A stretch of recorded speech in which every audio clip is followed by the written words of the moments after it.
Ẹ̀yin èèyàn lé o lè ṣe káàbọ̀ sí Mashola Gist TV. Bí a ṣe gbọ́ o, wọ́n ní kábíyèsí wọ́n ní wọ́n sọ fún àwọn olórí wípé gbogbo ọ̀rọ̀ tí wọ́n sọ wípé gbogbo ẹ̀ làwọn ń gbọ́ o, wípé nǹkan táwọn dẹ̀ ti sọ òun la bẹ́ gé. Wọ́n ní Dr. Lizzie àti Queen Naomi ni wọ́n máa host business wọn tó wà ní Royal Mansion, wípé nǹkan tí àwọn fẹ́ nìyẹn. Wọ́n ní àwọn náà máa host business àwọn tó wà ní Royal Mansion ní Lekki. Wọ́n ní Dr. Lizzie àti Queen Naomi àwọn ní kábíyèsí ni wọ́n máa host. Wọ́n ní àwọn olórí wọ́n ní ṣe ni wọ́n pariwo náà sọ fún kábíyèsí pé kí ló dé tí kábíyèsí ń treat àwọn báyìí, kí làwọn ṣe fún kábíyèsí tí kábíyèsí fi ń ṣe báyìí fáwọn, wípé gbogbo nǹkan tí àwọn rò pé kábíyèsí máa ṣe kábíyèsí ò ṣe é, pé kí ni kábíyèsí fẹ́ àwọn fún nígbà tí kábíyèsí mọ̀ pé àwọn máa fi ìyà jẹ àwọn ni.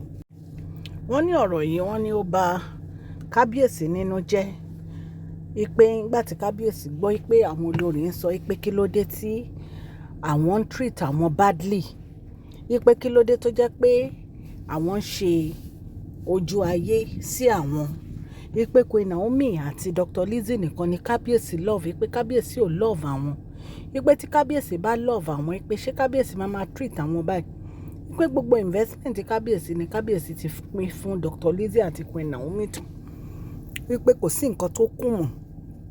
Wọ́n ní kábíyèsí ò ní time fáwọn, wípé lẹ́yìn yìí kò sí nǹkan tí kábíyèsí ṣe fún àwọn. Wọ́n ní nǹkan tí àwọn olórí yìí ń sọ allegedly nìyẹn èèyàn lé. Ẹ̀rí pé yìí lágbára. Bí a ṣe gbọ́ allegedly o, wọ́n ní kábíyèsí ní gbogbo ọ̀rọ̀ tó ń sọ yẹn wípé àwọn ò fẹ́ gbọ́, wípé èwo nínú wọn ló ti wà nínú palace nígbà tí àwọn bẹ̀rẹ̀ business. Wọ́n ní kò sí ìkankan tí ó ti wà nínú palace. Wọ́n ní the only person tó wà nínú palace ni Queen Naomi nígbà tí àwọn bẹ̀rẹ̀ business. Wọ́n ní so nǹkan tí wọ́n bá mọ̀ kí wọ́n má ranjú sí mọ́.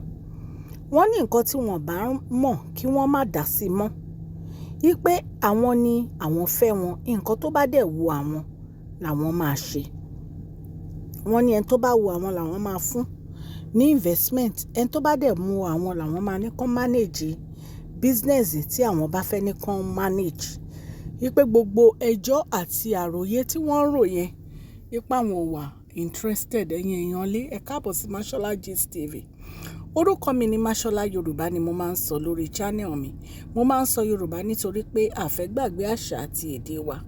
Ẹ̀yin èèyàn lé à ń sọ̀rọ̀ nípa celebrity gist, royal gist, politics àti gbogbo nǹkan tó ń ṣẹlẹ̀ ní agbègbè orílẹ̀-èdè bàbá wa ní ilẹ̀ Nàìjíríà. Tẹ́ bá ti subscribe so that tá bá ti post any gist ẹ máa rí òkè òkè ní ọlá yín á máa lọ, ọlá yín ò ní lọ ìsàlẹ̀ láíláí. Ẹ̀yin èèyàn lé èyí ó ṣe wá ní kàyéfì nígbà tí a gbọ́ allegedly pé àwọn olórí wọ́n ń pariwo pé kábíyèsí wọ́n ń fìfẹ́ hàn sí ìyálé ju àwọn lọ. Wọ́n ní wọ́n ń fìfẹ́ hàn sí Queen Naomi ju àwọn lọ. Wọ́n ní wọ́n dẹ̀ fìfẹ́ hàn sí Dr. Elizabeth ju àwọn lọ. Ẹ̀yin èèyàn lé nǹkan tá a gbọ́ allegedly nìyẹn. Ṣùgbọ́n ọ̀rọ̀ tí èmi kàn fẹ́ ní láti sọ sí, tó bá jẹ́ pé lóòótọ́ gist tá ń gbọ́ yìí tó bá jẹ́ pé bó ṣe rí nìyẹn, nǹkan tí mo lè sọ sọ̀rọ̀ yìí ni pé ẹ̀yin olórí, ọba ní kábíyèsí, àwọn dẹ̀ ni wọ́n ní investment wọn, ẹ bá wọn ṣiṣẹ́ náà. Tó bá wù wọ́n, wọ́n lè lọ gbé fún ọmọ aláìní ìyá àti bàbá. Tó bá dẹ̀ wù wọ́n, ẹnikẹ́ni tó bá wù wọ́n náà lè gbé investment wọn fún.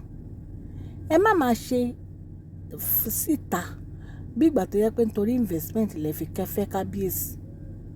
Ẹ má máa ṣe síta bí ìgbà tó yẹ pé ìtorí investment nìkan lè fi wá sí palace kábíyèsí àti title. Kábíyèsí fún Dr. Lizzie àti Queen Naomi wọ́n ní kán bá wọn mójútó business àwọn tó wà ní Lekki. Kí wá ní big deal? Ṣebí ìyàwó wọn làwọn méjèèjì? Ṣebí ìyàwó wọn làwọn méjèèjì? Ṣebí ìgbà kan ni àǹtí Yaro ló mójútó àdìrẹ company tó jẹ́ pé òun ló ń ṣe gbogbo ẹ̀? Kò sẹ́ni tó bẹ ìjà sí náà, kò sẹ́ni tó pariwo, kò sẹ́ni tó sọ̀rọ̀.